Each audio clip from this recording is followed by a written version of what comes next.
pas magnifique. C'est pas facile, hein.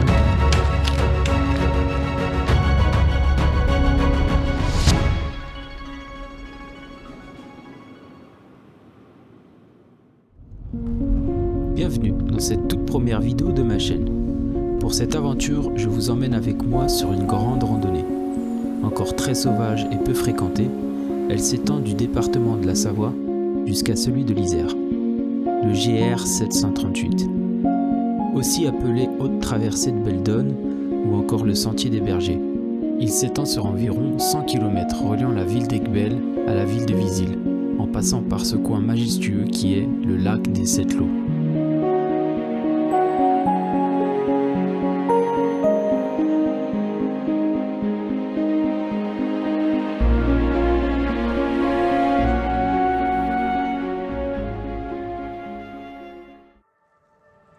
On a choisi de partir en autonomie complète, en bivouac. 7 jours de nourriture dans notre sac, c'était pas léger. Dès les premiers pas, on est plongé au cœur d'une forêt verdoyante. Nous avons fait 2200 mètres de D+, et ce n'était pas prévu. On a démarré à quelle heure? À 8h 8h15. En fait, ça fait 20 minutes parce que j'ai oublié de mettre la montre au tout début. Et je sais pas trop comment ça va évoluer dans la journée, mais on peut avoir des températures qui avoisinent les 30 degrés. Donc voilà, tranquille. On va essayer d'arriver vers 16h en haut, histoire de se poser. Là c'est le premier jour, on prend nos marques. Bon, clairement on n'a pas fait beaucoup de temps de marche, ni de kilomètres. Il y en a une derrière qui est en train de galérer. Mais elle a raison. Faut qu'on se ménage parce que ça va être pendant encore 7 jours comme ça. Après une bonne heure de marche, nous voilà arrivés au fort Mont-Gilbert. Construit dans les années 1870, il permettait la défense des Alpes françaises pour protéger la France contre d'éventuelles invasions, en particulier de l'Italie.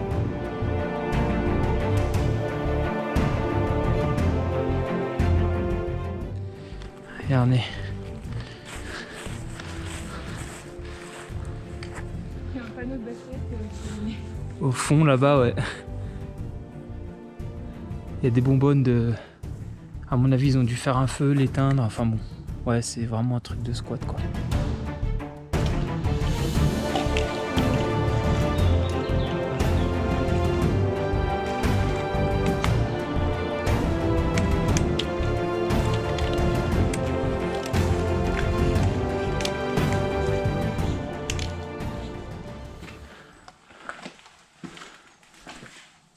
Sur cette première journée, la plupart des abris que l'on croise sont des refuges généralement non gardés. Des tables pour bouffer tranquillement, petite chaise et de quoi faire un feu. Et en haut c'est fermé, mais je pense qu'on peut ouvrir la trappe et il doit y avoir des lits. Et il y a une porte là-bas au fond, il y a des lits. Il y a une porte au fond? Ouais. Ah ouais, j'avais pas vu. Tadam. Voilà, bon, après, voilà quoi. C'est vraiment si tu as besoin de dormir et qu'il fait très très très froid ou qu'il y a une averse ou autre. Mais moi, je dormirais pas trop ici quoi. Regardez, en fait là, il a plu ces derniers jours et ça fait un lit de mousse sur toute la forêt. Toutes les racines sont recouvertes de mousse. Tous les arbres qui sont morts comme ça là, ils sont recouverts de mousse. C'est génial, j'adore. Bon, là c'est la galère. Il nous reste environ genre 3 km avant d'atteindre le col. Et ces 3 km là sont atroces. L'accumulation de 5 heures de marche. On a fait 5h44 de marche. On a fait 17,4 km déjà. C'est pas grand chose, hein, c'est 17 petits kilomètres. Mais là il en reste 3 à faire. Et les 3 qui restent à faire,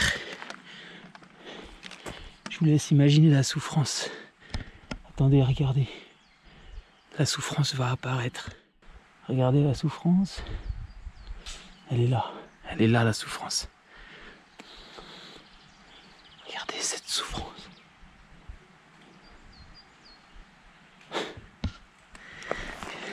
C'est quand même difficile. En tout cas, l'essentiel, c'est que on n'a pas du tout fait comme on avait planifié. Alors pas du tout. Donc on va devoir recalculer, revoir ce qu'on fait demain, planifier à nouveau. Et puis voilà, on verra bien.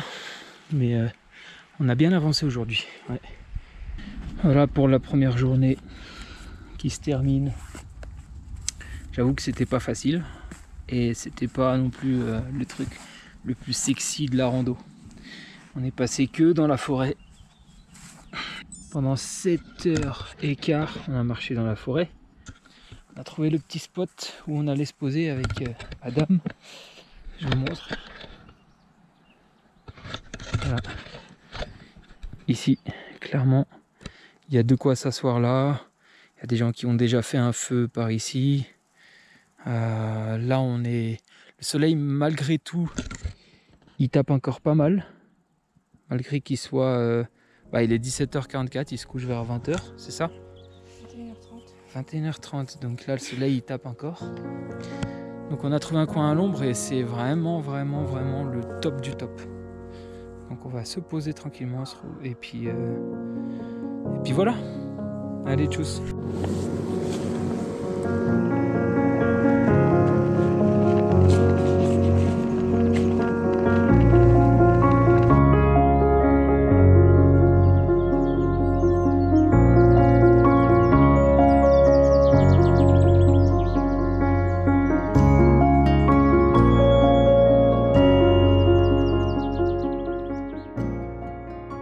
Aujourd'hui c'est le début du jour 2, ce matin on s'est levé tôt avec des petites douleurs un peu, mais ça va. La première journée 2150 mètres de D+, on a fait 7h15 de marche, 20 km, donc c'était assez intensif pour le corps. Donc là on est reparti, on a décidé aujourd'hui de préserver un petit peu le corps, parce que ça va être une journée tranquille. On va s'arrêter là au col au-dessus, dont je tairai le nom. Non, en fait il y a un lac au col où on va.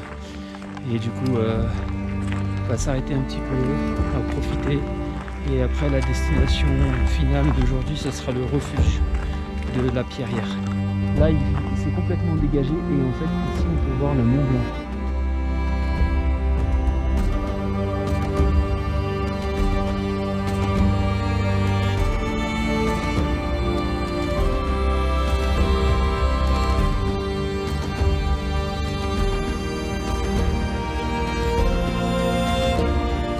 On profite de ce petit refuge et de la source qu'il nous propose pour recharger notre eau, se reposer et prendre un peu de force.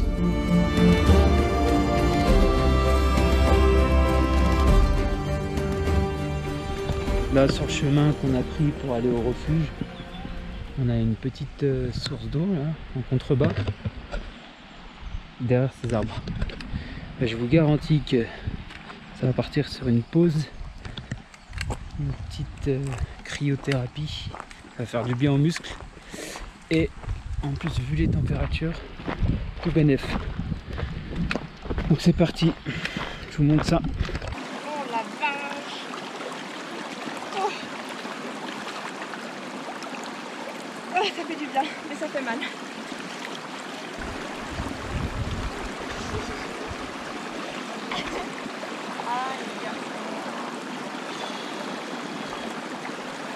Malgré le beau temps et des températures assez élevées, je vous garantis que l'eau était très fraîche. Mais ça fait du bien pour les cuisses.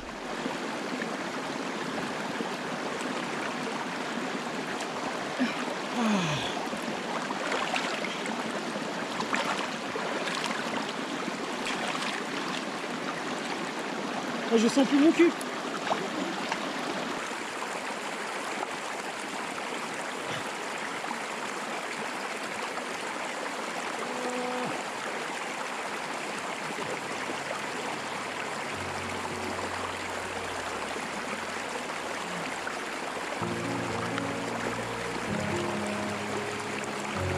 Ça y est, nous sommes arrivés au refuge pour cette deuxième journée. On a fait 10 km. Petite journée aujourd'hui. On n'a pas voulu vraiment trop se cramer, vu ce qu'on a fait hier. 1000 mètres de D+. Et on a fait ça en 5 heures. 5 heures. Donc là, on est allé faire un petit peu du repérage pour aller voir où est-ce qu'on pourrait aller dormir ce soir. Et on a trouvé un petit spot sympa. Mais en attendant, on va se poser au refuge. On va se ravitailler en eau. Et je vais vous montrer, regardez. À partir de là, on reprendra un chemin demain matin qui monte tout là-haut. Et puis il remonte le long de... Enfin, il remonte au niveau de la montagne là-haut. Et après, on se fait une longue crête pour arriver à la prochaine étape qui sera le refuge de la Pierre du Carré. En tout cas, demain, on se rend là-bas. Aujourd'hui, on est à 1800 mètres d'altitude. Donc, on va pouvoir se reposer tôt, dormir beaucoup. Et ça, c'est classe. Voilà, on fait le point plus tard. On est en train de trouver notre spot pour la nuit. On avait vu un petit coin juste là. De loin, il paraissait très bien. Et en fait, en se rapprochant, on s'est aperçu qu'il y avait trop de cailloux, trop de racines. Et là, a priori, on a quelque chose de plutôt pas mal. En dessous d'un arbre. L'arbre qui nous sauve de la chaleur. Et je crois qu'il y a des gens qui ont déjà campé ici. Ouais, c'est sûr. Là, il y a un feu qui a été fait. Voilà, donc nous on va se mettre ici. Très bien. Parfait. C'est le spot idéal. Avec une bonne grosse forêt là-bas. Voilà, donc on va monter la tente. Et puis c'est parti.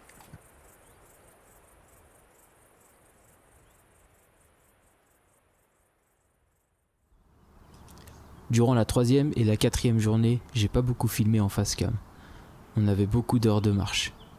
En revanche, ces 2 journées étaient les plus belles et les plus agréables.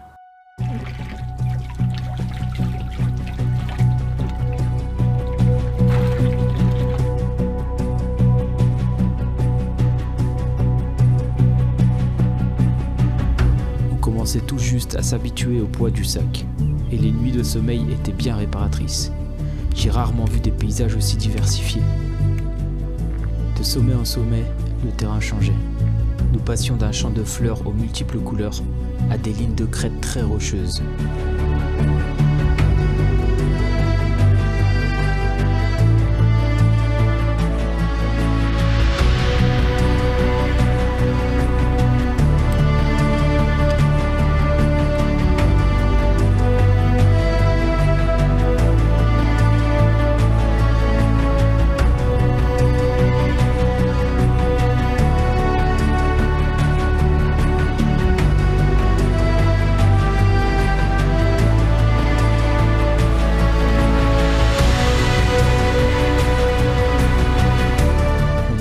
Se poser un peu au refuge, de se doucher et de manger.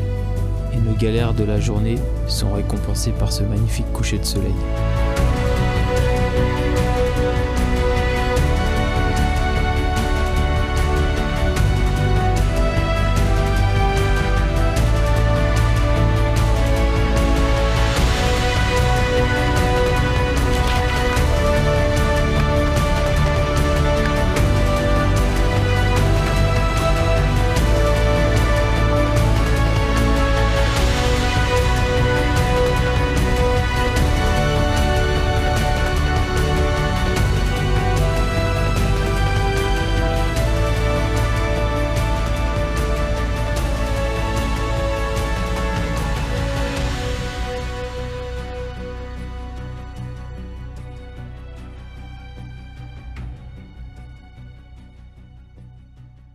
Et voilà, on vient de terminer le pactage pour cette 5e journée.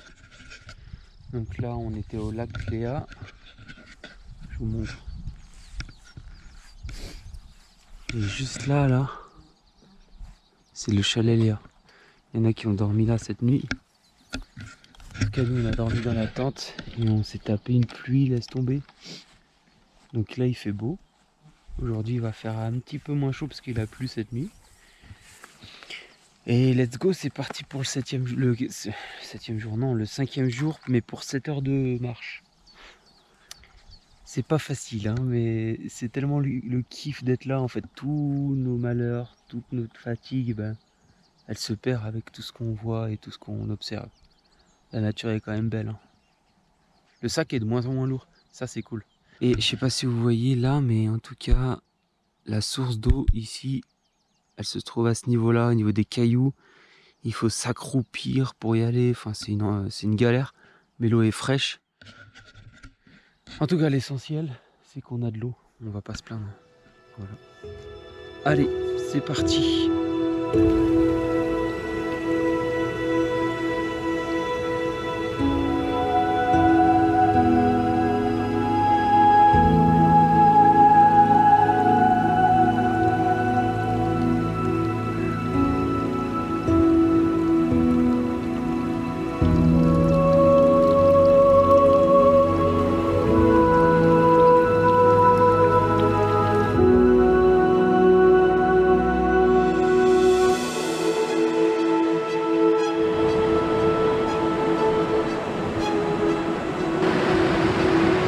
Magnifique, regardez-moi ça. Donc là, on va entamer 2 heures de descente.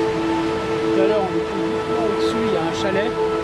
Là, c'est le torrent de la Valoire, le torrent de la Grande Valoire. Et puis, un peu plus bas, derrière moi, là, il y a une super cascade.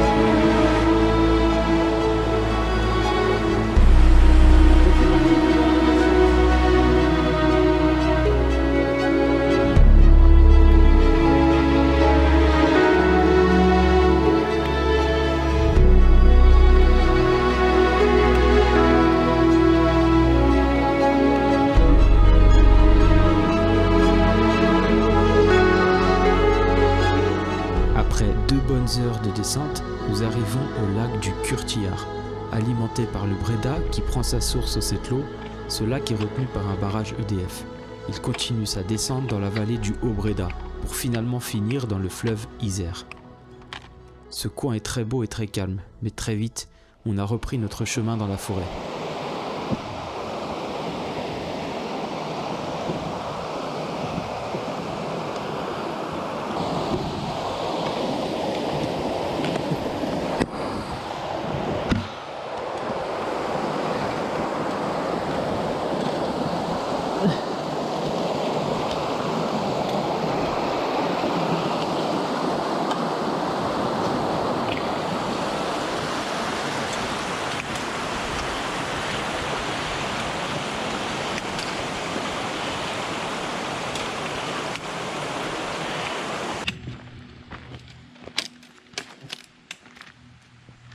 À partir de là, on n'a fait que monter, monter, monter. Les pierres sont disposées de telle sorte à ce qu'on a un escalier. Et ça, c'est la classe.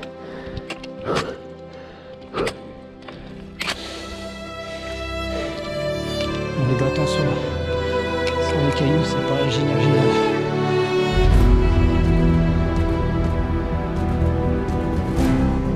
L'objectif de notre journée, rejoindre le lac des Settlo. Il reste encore du chemin à parcourir et cette montée n'était pas une mince affaire.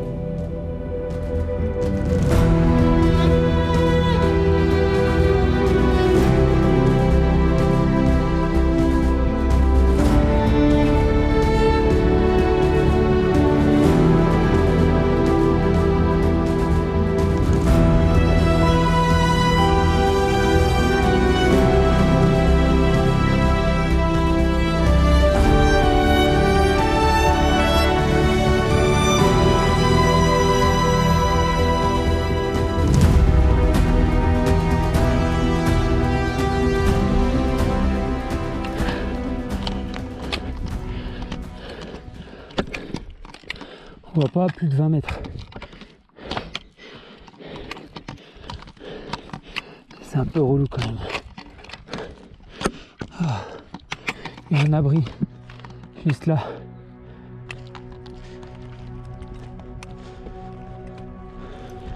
Plus on montait, plus le brouillard s'épaississait et on voyait plus rien. Le lac qu'on était censé voir, on le voyait pas.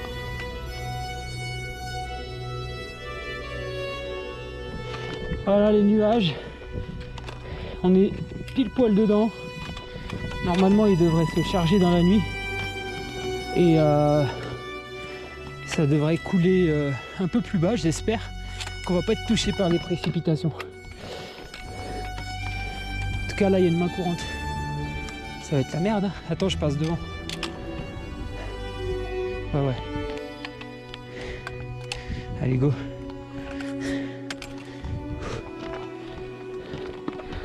S'il y a ça, c'est bon.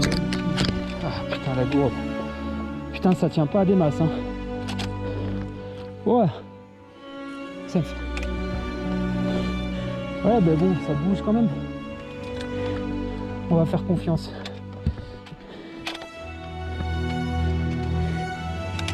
Ça, c'est gras, hein.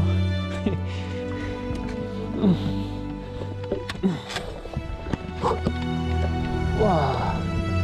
On voit que dalle. Ouh. Bon. Continue encore un petit peu. Et on devrait voir les 7 lots. Mais en fait non, on va pas les voir.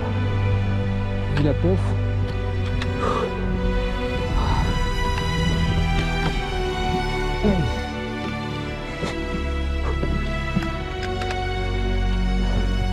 C'est pas une bonne idée là, j'ai pris.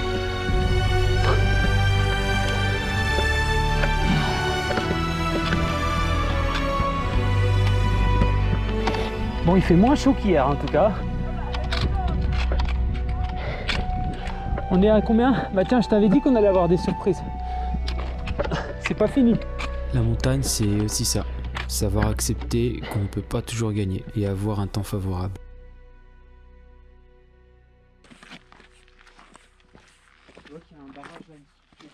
D'origine glaciaire, ces lacs se sont formés il y a environ 10 à 15 000 ans.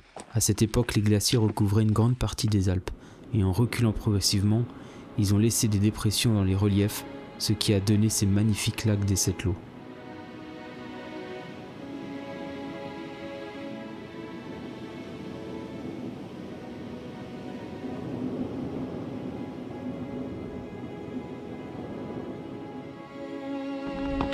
Nous sommes arrivés au lac des 7 lots. On peut apercevoir un petit peu ici un lac. Une cabane ici apparemment, je pense que ça doit être peut-être des toilettes. Il y a un autre lac là-bas de l'autre côté, mais bon, malheureusement, comme vous pouvez le voir, avec la brume, c'est pas facile à apercevoir. Et là, juste là, sur ma gauche, un abri. Alors je sais pas ce que c'était ou ce que c'est. En tout cas, on continue parce qu'on n'est pas tout à fait là où on devrait être. C'est un peu dommage parce que on était censé... On va aller voir ce que c'est. On espérait avoir du beau temps. Et malheureusement, bon, c'est la vie, c'est le jeu. On est vraiment dans le brouillard. Donc là, il ne reste plus qu'à espérer que demain matin, ça se dégage. Qu'on ait une belle vue. Qu'on puisse prendre 2-3 photos, quelques plans, parce que je suis sûr que c'est magnifique quand même. C'est dégagé. Donc c'est parti, on repart. On n'est pas très loin du point d'arrivée. Donc clairement là, il commence à vraiment pleuvoir. On s'y attendait. On arrive au barrage, au lac. Regardez. Et là-bas au fond, juste là, il y a le refuge. Mais finalement, la pluie ne s'est pas calmée. La nuit a, disons, très mal tourné pour nous. À peine la tente montée que les ennuis commençaient. Je profite que le ciel se dégage un peu pour prendre quelques clichés. Et ensuite, on va poser la tente. On a trouvé notre spot de bivouac.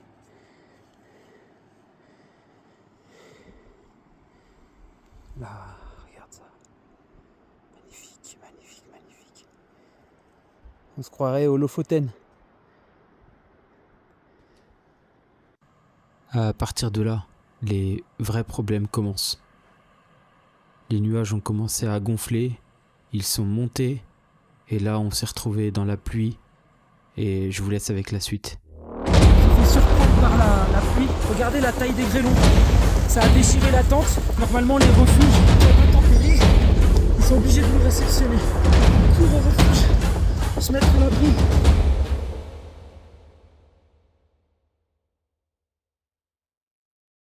Dans le refuge, c'est trop blindé. Du coup, le mec de refuge nous a donné des clés d'un cabanon un petit peu plus loin. Donc là, clairement, on va y aller avec d'autres groupes de mecs qui se sont fait prendre dans la tempête. Il y en a plein qui ont pris des glaçons dans la tête, il y en a qui ont pris des glaçons dans les bras, enfin de la grêle quoi. Donc c'est un peu la galère. On va aller se mettre à l'abri très vite. La grêle a carrément déchiré notre tente. À partir de maintenant, on se demande bien comment on va pouvoir continuer. Est-ce que c'est réparable ? Est-ce que dans les prochains jours, le temps sera avec nous ? Beaucoup d'incertitudes qui remettent en question le reste de l'aventure.